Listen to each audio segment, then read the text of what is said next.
الذين آمنوا وتطمئن قلوبهم بذكر الله ألا بذكر الله تطمئن القلوب. بسم الله الرحمن الرحيم. الحمد لله رب العالمين، والصلاة والسلام على أشرف المرسلين سيدنا محمد وعلى آله وصحبه وسلم أجمعين. رب اشرح لي صدري ويسر لي أمري واحلل عقدة من لساني يفقه قولي. ربي يسر ولا تعسر علي. إلهي سبحانه وتعالى يا مهدله نوافجيي bisha barakaysan na soo gaarsiiyey oo ducadeena aqbalay oo ahayd allahuma ballighna shahra ramadaan. ilaahu subxaana wa tacaala na soo gaarsii bisha ramadaan si aan u cibaadaysanno, isla markaasna fadaa'isha iyo barakada iyo khayrka iyo raxmada aad dhex dhigtay bishaasi nicmooyinkaasi aan ugu faa'iidaysanno. waxaan ku jirnaa tobankii hore oo rasuulka calayhi salatu wasalaam uu yidhi awaluhu raxma. caawo waa 8 berinta jimcaha maadaama bisha koway ahayd. tobankaasi raxmada ah waa soo fasirnay awaluhu raxma micnaheeda iyo kelimatu raxma waxa ay ururisay. waxaan rabaa iyadoo kooban xusuusin nafteyda iyo idinkaba maanta wax yar oo kooban waxaan ka hadlaynaa macna taqwada micnaheeda oo hadafka bisha ramadaan ay tahay saan hore usoo sheegnay markaan akrinaynay aayaddii fi suurati albaqara oo ilaahay subxaanahu wa tacaala uu leeyahay acuudu billahi min ashaytaani arajiim yaa ayuha aladiina aamanuu kutiba calaykum alsiyaam kama kutiba cala aladiina min qablikum lacallakum tattaquun. qaybtaas dambe marka ilaahay subxaana wa tacaala aayadda qaybtale uu kaga hadlay in mu'miniinta la farayo inay soomaan bisha ramadaan say u soomi jireen dadkii ka horeeyey. ilaahay subxaana wa tacaala wuxuu noo sheegay aakhirka aayadda maqsadka bisha ramadaan waxay tahay qofka inuu gaaro daraja la yidhaahdo darajada taqwada, waana darajada qofka hadduu gaaro qofka karaamo iyo sharaf uu yeelanayo. nabiga calayhi salatu wasalaam waa la weydiiyey akramu nnaas, dadkiya ugu karaamo badan. rasuulka calayhi salatu wasalaam wuu ka jawaabay, wuxuu dhahay dadka waxaa ugu karaamo badan kan ugu taqwada badan, isagoo markaasi rasuulka calayhi salatu wasalaam uu ula jeedo aayaddii qur'aanka fi suurati alxujuraat ina akramakum cinda allahi atqaakum. ina akramakum cinda allahi atqaakum, waxaa idinku sharaf iyo karaamo badan kuwiina idinku cabsida badan. marka cabsida ilaahay subxaana wa tacaala maxay tahay? cabsida ilaahay tafaasiir fara badan ayay culummada ku fasireen. tafaasiirtaasi waxaa ka mid ah hadalkii sayidna cali. sayidna cali marka la weydiiyey cabsida ilaahay subxaana wa tacaala wuxuu yidhi alkhawfu min aljaliil waalcamalu bitanziil. alkhawf min aljaliil micnaheedu waxaa loola jeedaa in laga cabsado, laga amar qaato allaha weyn. aljaliil waa allaha weyn, ilaahay subxaana wa tacaala na abuurtay, noona abuurtay in aan isaga keliya aan addoon u noqon oo cid kale aan addoon u noqon. bini aadamka laba midkood waa, huwa wuxuu noqonayaa cabdullah, waa addoon ilaahay, ama wuxuu noqonayaa cabdu shaytaan, addoon shaytaan. awaamirta ilaahay subxaana wa tacaala markaad fulinaysid adoo ku faraxsan waxaad tahay addoon shaytaan, addoon ilaahay subxaana wa tacaala. cafwan, awaamirta ilaahay awaamirtiisa aan ahayn oo ka soo horjeeda ilaahay awaamirtiisa ama ilaahay uusan raali ka ahayn markaad fulinaysid waxaad tahay cabdu shaytaan. dadka labadaas u kala qaybsan yihiin, cabdullah iyo cabdu shaytaan. marka ilaahay subxaana wa tacaala wuxuu noo abuurtay inaan addoon u noqono, isaga inaan ka amar qaadano. marka alkhawfu min aljaliil waxaa loola jeedaa in laga cabsado oo keliya laga amar qaato oo keliya allaha jaliilka ah awaamirtiisa marka xaggee laga baranayaa xaggee laga ogaanayaa kitaabka iyo sunnada nabiga calayhi salaatu wasalaam sayidna cali wuu sii waday wuxuu yidhi walcamalu bitanziil in lagu dhaqmo tanziil waxaa loola jeedaa qur'aanka kariimka ah qur'aanka kariimka waxaa daba socda oo fasirayo sunnada nabiga calayhi salaatu wasalaam waayo waxaad u baahan tahay haddii oo adduunkan aan ku noolnahay maanta gaari aad soo gadato waxaa la socdo manual book la yidhaahdo oo ah book ku tusinaya tuse oo kala waay wuxuu ku tusinayaa haddii meelo qaarkood ay kaa halaaban sida loo sameeyo baabuurka si uu samaysan yahay waxa loogu talagalay waxyaalo fara badan oo baabuurka ayuu ka hadlayaa marka la'aantiisa qofka ma helayo guide ama tuse wax hagayo qofka mekaaniga ah baabuurkaas uu soo bartay marka tusahaasi wuxuu kaa caawinayaa wax badan inaad ka ogaato baabuurkaas wuxuu yahay ilaahay subxaana wa tacaala kitaab qur'aan ayuu noo soo dhiibay kitaabkaas qur'aan wuxuuna barayaa nolosha waxay tahay iyo qofka raba in noloshan uu successful uu noqdo liibaano waxa la raba inuu sameeyo hadduu samayn waayo meeshuu ku dambayn doono qur'aanka 3 qaybood oo waaweyn uu ka hadlayaa wuxuu ka hadlayaa dad taariikhdooda waa qaybta koowaad dad taariikhdooda oo adduunka soo maray nebi aadan ugu horeeyo iyo ummadaha naga horeysay qaarna way guulaysteen ambiyada kuwa raacay waaye qaarna way hoogeen ama way halaagsameen waa la halaagay aakhirina halaagaa sugaayo kuwaas waa kuwa ambiyada diiday ama kasoo horjeestay taariikhda marka waxaa noogu sheegayaa wixii wanaagsanaa oo dadkaas ka mid ahaa sidoo kale inaan u dhaqanno wixii xumaaday inaan waddadooda aan la raacin marka qur'aanka qaybta labaad uu ka hadlayo waxa waaye qaybta la yidhaahdo alcaqiida waxaa la baranayaa ilaahay subxaana wa tacaala keligiisa iyo sidii loo caabudi lahaa iyo waxa qofka muuminka la raba inuu rumeeyo caqiida kelmadda caqiida waxay tilmaamaysaa waxa la rabo qofka soo u guntamo iimaankiisa uu dhammaystirmo waxa la rabo qofka inuu rumeeyo waa 3 qaybood qayb ka mid ah waa kitaabka qaybta saddexaad wuxuu ka hadlayaa kitaabka alaxkaam waxa la amray iyo waxa la diiday waxa la amray qofka inuu sameeyo iyo waxa laga diidayo qofkaan loo ogolayn inuu sameeyo hadduu sameeyo waxa gudbay oo la ciqaabayo hadduu inta ka badbaado aakhire la ciqaabi doono hadduusan toobad keenin qur'aankaas marka in lagu dhaqmo waxay ka mid tahay taqwada marka sayidna cali halkiisu sii wada wuxuu yidhi والرضا بالقليل qofka adduunku markuu joogo halkan qadarka waa macnaheedu wixii ilaahay ku qadaray ku jaangooyay inaad raali ku noqoto aad ku faraxsanaato oo aad dhahdo alxamdulilah oo ilaahay isu dhiibto oo damac uusan kaa gelin in xoolo dad kale ay leeyihiin ama xuquuq dad kale ay leeyihiin inaad qaadato oo dulmi aadan samaynin markaasaa wuxuu kusoo qatimay والاستعداد ليوم الرحيل in la isku diyaariyo maalinta oo ah maalinta qiyaamaha in la isku diyaariyo isku diyaarinta maalintaas marka waxay qaadanaysaa wax hadda aan samaynayn qofka markuu imtixaan diyaarinayo duruus uu soo akhrisanaya marka qaarkooda macallinku wuxuu ku kala sheegayaa haddaad qaybtaasi aad si fiican u samayso intaasaad helaysaa waxaa laga yaabaa su'aalaha inay kala darajo badnaadaan su'aasha adag waa darajo badan tahay su'aasha dhexe darajada waa dhexdhexaad su'aasha yar way darajo yar tahay idan marka qofka wuxuu samaynayaa balance ku samaynaya waqtigiisa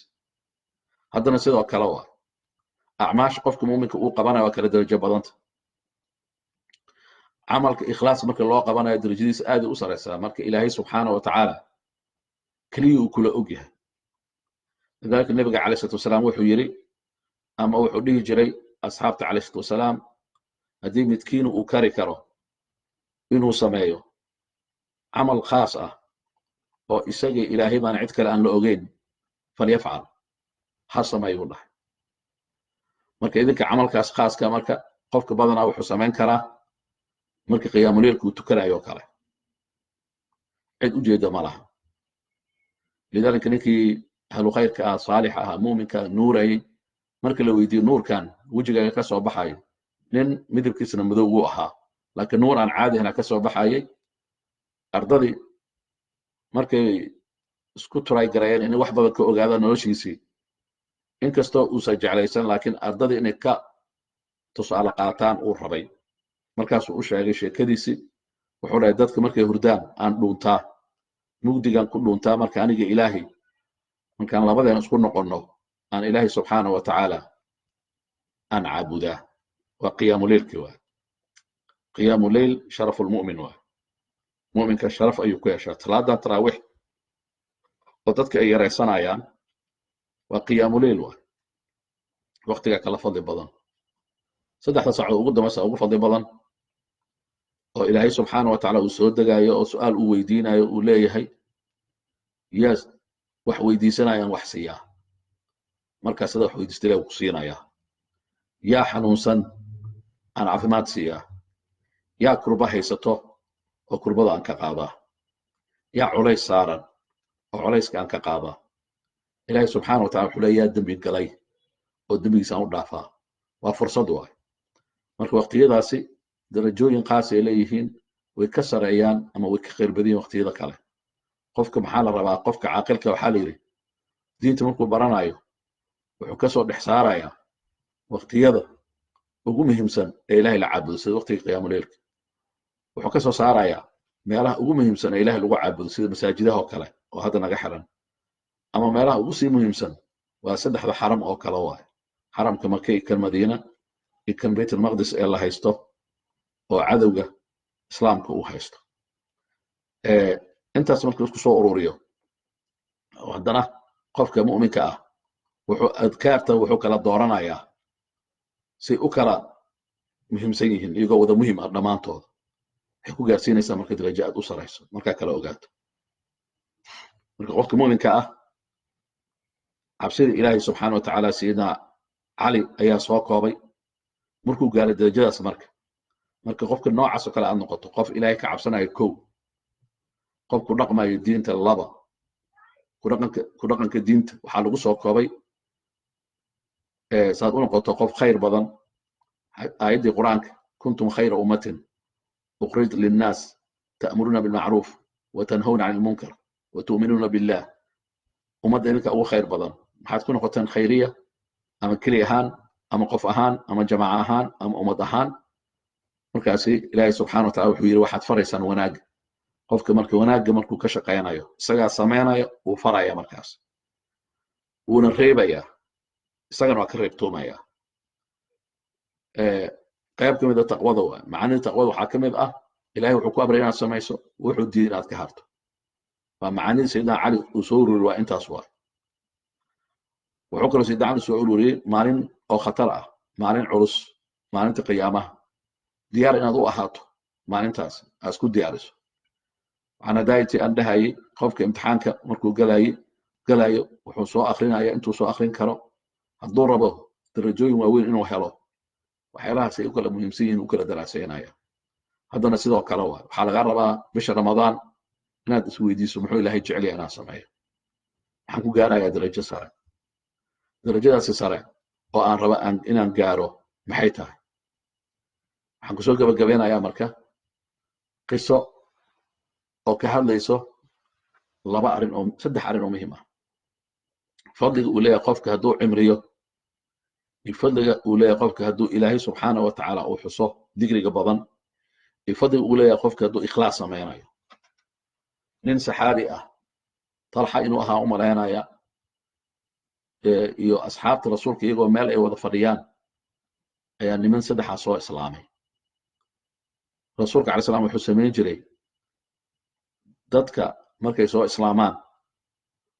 wuxuu dooran jiray hal ama laba asxaabta ka mid ah inay kafaalo qaadaan oo diinta ay baraan wuxuu yidhi saddexdan dhalinyaro soo islaamtay yaa diinta barayo nimankan dhallinyaradana waxay aad ugu oomanayeen diinta inay bartaan si markaasi ay u faafiyaan markaad rabto diinta inaad faafiso saddex shuruud ayaa ka horeysa kow waxaad faafinaysa inaad cilmi u leedahay laba inaad ku dhaqmaysid saddex ku dhaqankaas ikhlaas inuu kaa yahay oo ilaahay aad ku raaligelinaysid haddaa intaas samayso ilaahay camalkaaga dacwada ugu barakeenaya maxaa dhacday markaasi saxaabi talxa ayaa wuxuu yidhi yaa rasuulallah saddexdaas nin anaa qaadanayo anaa kafaala qaadayo anaa diinta barayo anaad igu ogaanaysaa saddexda nin markaasi wuu kaxaystay saddexda nin markuu kaxaystay gurigu u geeyey wax cajiibaa dhacay markii cabaar la joogay nin ka mid a saddexdii ayaa wuxuu ka qayb galay jihaad rasuulku u hogaaminayo shahiiduu noqdu kusoo dhintay markii cabaar la joogay ayaa haddana ninkii labaad ayaa wuxuu ka qayb galay jihaadka isagana shahiid uu noqdo wuu soo dhintay marka anagoo dhan waxaan ognahay qofka shahiid markuu noqdo in darajadiisa aad ay u sarayso bal sida la sheego darajada ambiyadu ku xiga waxaa yaab noqotay ninkii saddexaad oo iyaga ka dambeeyey oo haray ninkaasi sariirtu ku dhintay jihaad ma aadin riya uu arkay marka talxa riyada wuxuu ku arkay wax yaab badan oo kayaabiyey oo ku kaliftay in nebigu u tago calayhi salatu wasalaam uu weydiiyo tafsiirka wuxuu arkay isagoo jannada albaabkeeda taagan iyo saddexdii nin oo isagu wax barayo oo jannada la gelinayo waxaa ka yaabi waxay ahayd waxaa la horgeliyey kii ugu dambeeyey oo jihaadkan ku dhiman kadibna markaasi waxaa lagu xijisiyey kii labaad ee jihaadka ku dhintay kadibna waxaa loo dambaysiiyey kii saddexaad oo jihaadka ku dhintay nabigaa la weydiiyey calayhi salatu wasalaam tafsiirka riyada nabigu wuu fasiray calayhi salatu wasalaam wuxuu u sheegay qofka waxa u khayr badan uu dhahay qof la baaqi yeelay cumrigiisa oo markaasi ka buuxiyey camal wanaagsan oo suuban qof waxa u khayr badan qof la baaqi yeelay cumrigiisii macnaa inaad noolaato waqti dheer oo waqtigaas dheeraaday uu noolaaday uu ka buuxshay camal wada xasanaad ah marka kan ugu dambeeyey wuxuu yidhi intuu noolaa talxan uu ka markhaati kacay wuxuu ahaa nin cibaado badan oo daqiiqadna uusan dayacin meesha nimanka kale horey ay u dhinteen shahaado xitaa ha qaato qofkaas laakiin cumrigii la baaqi yeelay oo laga buuxiyey cibaado ayaa waxay la tartantay qof shahiid noqday oo kitaabka iyo diinta iyo dhulka islaamka iyo muslimiinta difaacaya marka halkaas waxaa ka garan kartaa wakti kasta oo ku soo maro fursaddeeda inaad ka faa'iidaysato qofka mu'minka marka gabagabadii bishaan ramadaan waa bil wada fursad ah maalintii waa soomannahay subaxdii markii fajirka aad tukato xitaa hadday suurtageli weysa masaajid inaad ku tukato ha ka tegin inaad akhriso dikriga ha ka tegin inaad akhriso 100 jeer laa ilaaha ila allah waxdahu laa shariika lah lahu lmulku walahu alxamdu wahuwa calaa kulli shayin qadiir haddaad akhriso 5 faa'iidaad helaysaa 100 jeer haddaad akhriso kow ilaahay 100 darajo kor kuu qaadaya halkii darajo waxaa la yidhi maa bayna samaa walard qiyaasti 2 100 xumaan aad samayso ilaahay kaa tirtiraya 3 ilaahay subxaanahu wa tacaala wuxuu darajo ahaan uu kuu siinayaa qaar ka mida owlaadda ibraahim calayhi salaam oo addoon ahaa oo aad soo furatay kadib aad xoraysay ajirkooda in la eg aad helaysaa 4 qofkaasi oo intaas akhriyey shaydaanka ayaa laga fogeynayaa maalintaasi xisni ilaahay ayaa la gelinayaa macnaha ilaahay subxaanahu wa tacaala ayaa ilaalinayo maalintaas oo dhan qofkaas wax ka khayr badan lama helayo ilaa qofkaas in ka badan qof akhriyay intaas in ka badan maahayn marka ilaahay subxaana wa tacaala wuxuu ku siinayaa waa 100 xasanaad oo ilaahay uu kuu qorayo, 100 darajo oo kor laguu qaadayo, 100 xumaan oo lagaa tirtirayo, adoo xoreeyey ilmaha ibraahim calayhi salaatu wasalaam oo karaamada badnaa, ajar la mid ah thawaabkiisa adoo helayo, iyo shaydaanka maalintaas oo dhan lagaa qabanayo. waa 5taas faa'iido. waxaan kusoo gabagabeynayaa haddaad 3 jeer ku celiso salaada subax kadib subxaana allahi wabixamdihi cadada khalqi waridaa nafsi wazinata carshi wamidaadi kalimaati. subxaana allahi wabixamdihi cadada khalqi waridaa nafsi wazinata carshi wamidaadi kalimaati. waa 4 kelmadood. rasuulku wuxuu qofkii 3 jeer ku celiyo salaada subax kadib ilaahay wuxuu siinayaa thawaabka qof maalintaas oo dhan digri akhrinayo. maxaa caddeen u ah xaaskiisa oo fadhisa salaada subax meeshuu kaga tegi uu ku soo laabtay duhurkii, wuxuu yidhi sidaan kaaga tegi ma halkaan aad fadhisaa? haaya dhahda, intaan weli fadhiya. maxaa samaynaysa? waxay tiri digriga aan bilaaban weli wadaa. markaasuu yidhi marka aan kuu sheegaa inta aad fadhisay maalinta bartameed ama maalintaas oo dhan wax kaa qaada oo la mid ah